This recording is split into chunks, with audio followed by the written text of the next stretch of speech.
الحياة يا رافع الرجال. اللہ جل جلالہ کے فضل کرم اور اس کی توفیق سے جمعۃ المبارک کے دن ہم اللہ کے ایک بندے کے ارسال ثواب اور ان کے ساتھ جو ایمانی تقاضا ہے اس کے اظہار کے لیے اکٹھے ہوئے ہیں. اللہ جل وعلا کی بارگاہ میں دعا ہے کہ مالک زیر الحق صاحب کی کامل بخشش و مغفرت فرمائے اور ہمیں بھی اس موت سے سبق حاصل کرنے کی توفیق عطا فرمائے. چند گھڑیاں میں آپ کے سامنے ہوں لیکن آپ کی توجہ چاہتا ہوں کہ آپ کی توجہ میری طرف نہیں ہونی چاہیے، بات کی طرف ہونی چاہیے. ہم اس لیے بیٹھتے کہ آپ ہمیں دیکھیں، ہم اس لیے بیٹھتے ہیں کہ آواز کو سن کر اس نور کی طرف توجہ ہو کر اپنی آخرت کی فکر کریں، اللہ عز و جل کی طرف توجہ کریں.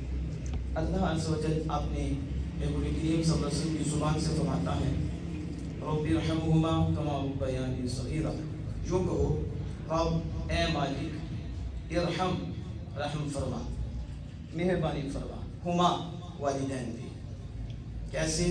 کما ربیانی صغیرا، جیسے ان دونوں نے بچپن میں پالا ایسے ان پہ مہربانی فرما، ایسے ان پہ کرم فرما. بدقسمتی سے دعا بھی کس کو نصیب ہوگی؟ جو دل دکھا رہے ہیں انہوں نے یہ دعا کرنی ہے کہ والدین پہ مہربانی فرما، جو خود دن اور رات والدین کے لیے عذاب بنے ہوئے ہیں، محلے والوں کے لیے عذاب بنے ہوئے ہیں، ہمسایوں کے لیے عذاب بنے ہوئے ہیں، یہ دعا کریں کہ مالک پہ مہربانی فرما.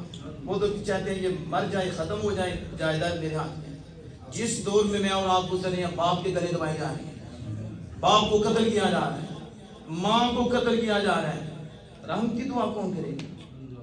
وہ تو خود درندے بنے ہوئے بلکہ بہنیں محفوظ نہیں رہی.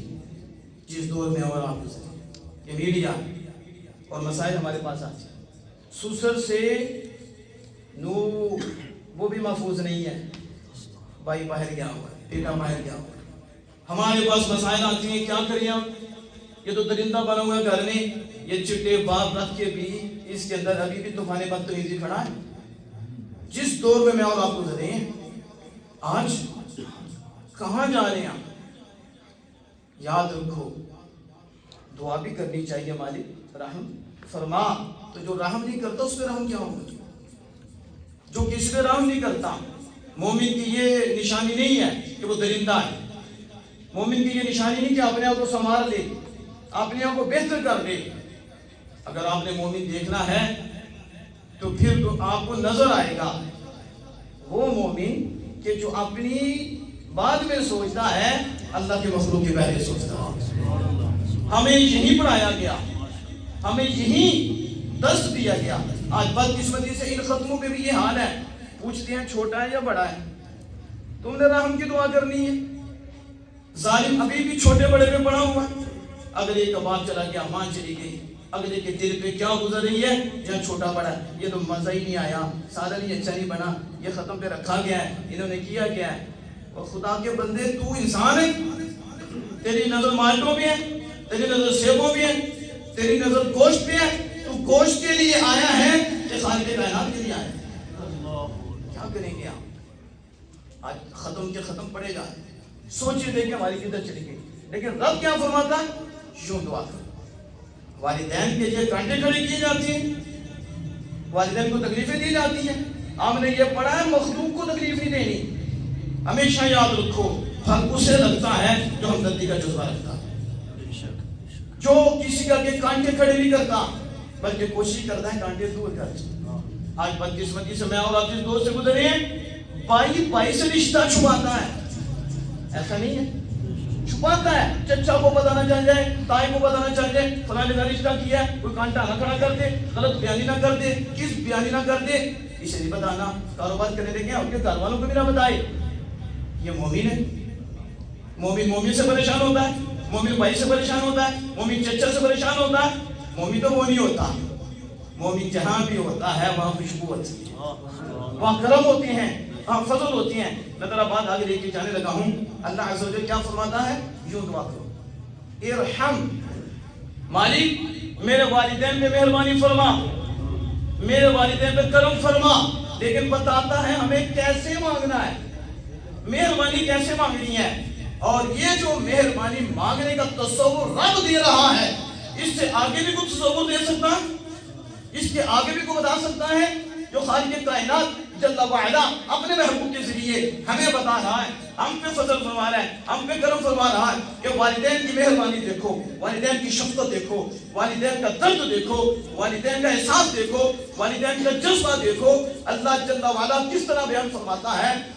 فرمایا اس طرح ان کے لیے مہربانی مانگو جیسے تم چھوٹے تھے، تم چھوٹے تھے اور انہوں نے ہر تکلیف جھیلی، ہر مصیبت جھیلی، نہ دن دیکھا نہ رات دیکھی، نہ ماں نے دیکھی نہ باپ نے دیکھی، کام کر کے آیا، پڑھا کے آیا، محنت کر کے آیا، آگے بچہ بیمار ہے، اٹھایا اسے ڈاکٹروں کے بعد اسپتالوں میں، کبھی گھوم رہا ہے کبھی وہاں گھوم رہا ہے، صبح پھر کاروبار کیا کہ بچے کے لیے کچھ لانا بھی ہے، ڈاکٹر نے معاف تو نہیں کرنا، وہ بھی پیسہ دینا ہے، ادھر بھی جانا ہے، ادھر ماں پریشان ہے، ادھر باپ پریشان ہے۔ کتنی ہمدردی ہے ان ماں باپ کی، اور کتنی بچپنے میں مہربانی ہے کہ خالق کائنات فرماتا ہے مجھ سے والدین کے لیے مہربانی مانگو تو ایسے مانگو جیسے انہوں نے بچپن میں تجھ پہ مہربانی فرمائی۔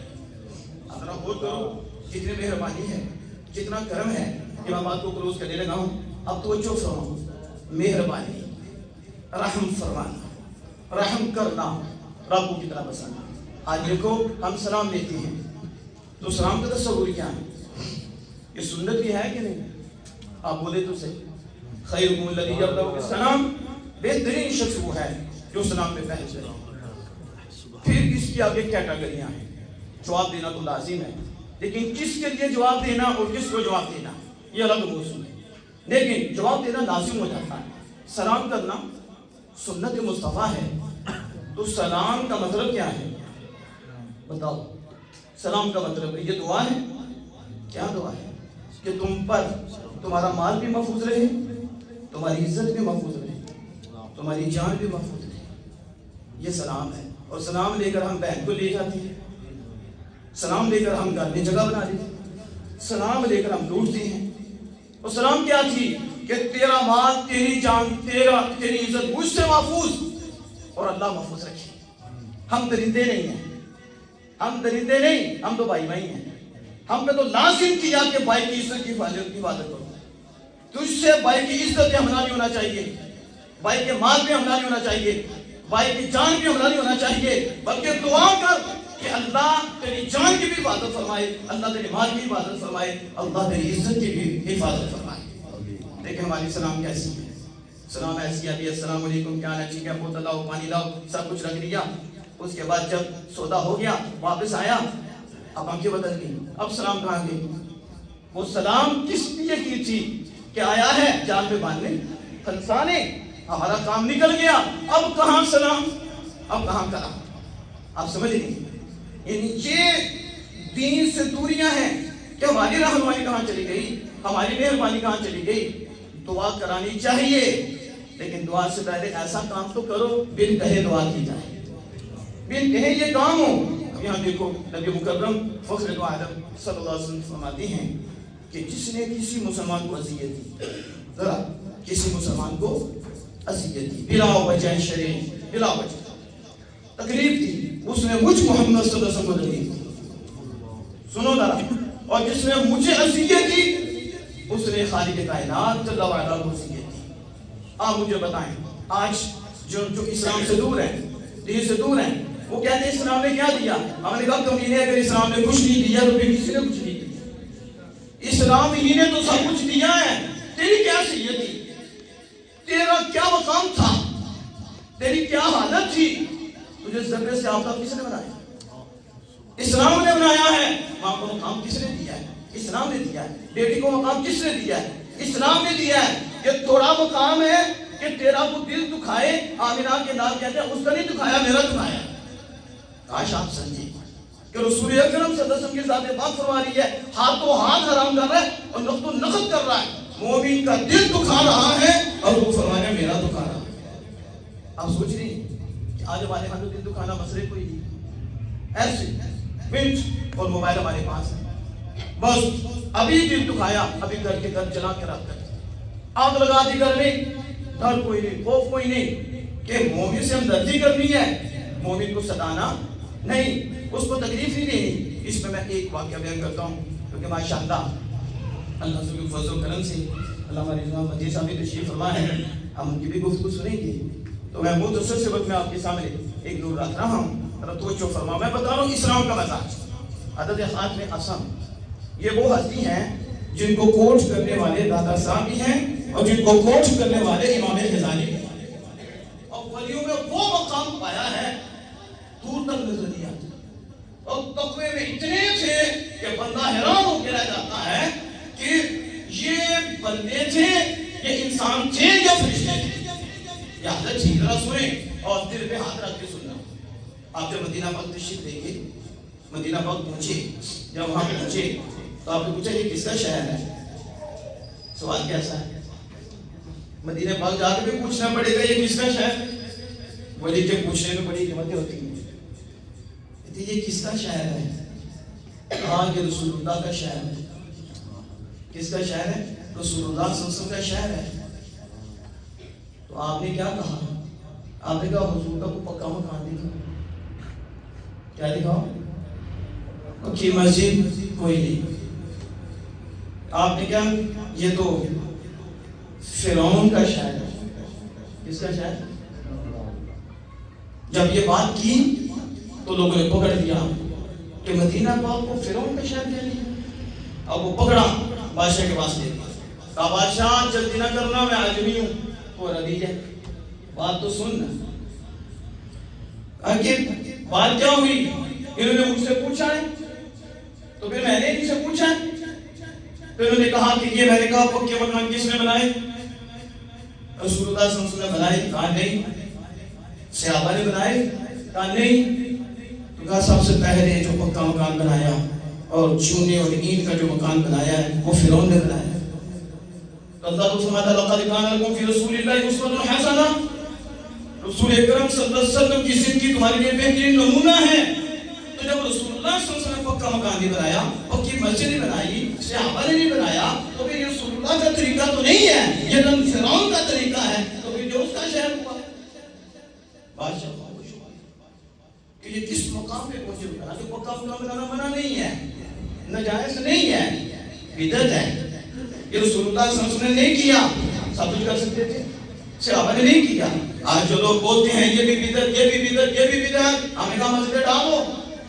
یہ محراب جو بنایا تم نے اس صورت کا, یہ اوپر جو آپ نے اور گنبد بنا لیا ہے, مینارہ بنا لیا ہے, ڈالو اس کو. یہ جو مسجد میں ٹائلیں یہ سارا کچھ لگا دیا, ڈالو اس کو. کیونکہ رسول اللہ نے تو یہ کیا ہی نہیں. یہ کون سی منطق ہے, یہ کون سا طریقہ ہے کہ اپنے لیے سب کچھ جائز ہو اور جو رسول اکرم صلی اللہ علیہ وسلم کے غلام کریں وہ ناجائز ہو جائے؟ وہ تو تقویٰ تھا, اس مقام پہ پہنچے ہوئے تھے کہ انہوں نے یہ بات کی ہے. تو میں بات کر رہا تھا کہ یہ تو بدعت ہے, لیکن جو اس مقام پہ ہوتے ہیں وہ اس سے بھی بچتے ہیں, اس سے بھی احتیاط کرتے ہیں. اتنی متقی ہستی, اتنی پرہیزگار ہستی حضرت خاتم اسم رحمہ اللہ تعالیٰ, آپ کے پاس ایک عورت آ گئی اور آپ سے بات کرنے لگی. تو مسئلہ تھا تو بتقاض بشریت ہوا کا خروج ہوا. تو ایسا جب ہو جائے نا, تمہارے ہاں تو مذاق اڑایا جاتا ہے, ایسا ہوتا ہے کہ نہیں, اور بہت کچھ کیا جاتا ہے. اگلے کی عزت کو اچھالا جاتا ہے, اسے پریشان کیا جاتا ہے, اس کا دل توڑا جاتا ہے.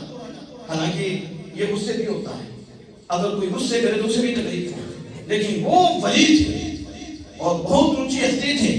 جب عورت کو ایسا مسئلہ ہوا, وہ شرمندہ ہوئی, آواز میں فرق آ گیا. آپ سمجھ گئے کہ عورت شرمندہ ہوئی ہے. تو آپ نے کان ایسے کیا, ایسے کیا, تو اس نے سمجھا یہ تو بہرے ہیں, انہوں نے سنا ہی, شرمندگی دور ہو گئی. کیا ہوا؟ بولے تو صحیح ہے, شرمندگی بہرے بن گئے.